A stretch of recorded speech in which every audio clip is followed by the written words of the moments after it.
அஸ்ஸலாமு அலைக்கும். இந்த உலகத்தில் அமைதியாக தியாகம் செய்பவர் யார் தெரியுமா? நம் தந்தை. அவர் அதிகமா பேச மாட்டார், ஆனால் எல்லாவற்றையும் செய்கிறார்.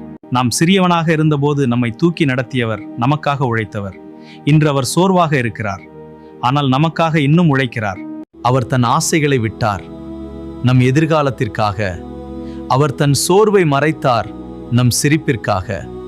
இஸ்லாம் நமக்கு கற்றுத்தருவது, பெற்றோர்களை மதியுங்கள், குறிப்பாக அவர்களின் தியாகத்தை புரிந்து கொள்ளுங்கள்.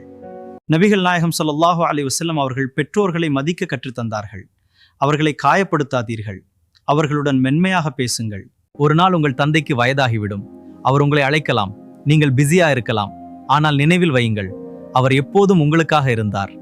உங்கள் தந்தையிடம் பேசுங்கள், அவரை சிரிக்க வையுங்கள், ஒரு நன்றி சொல்லுங்கள். யா அல்லாஹ், எங்கள் பெற்றோர்களை பாதுகாப்பாக வைத்தருள்வாயா, அவர்களுக்கு ஆரோக்கியம் வழங்குவாயாக, அவர்களின் தியாகத்தை ஏற்றுக்கொள்வாயாக, எங்களுக்கு அவர்களை மதிக்க தௌஃபீக் அளிப்பாயாக. ஆமீன்.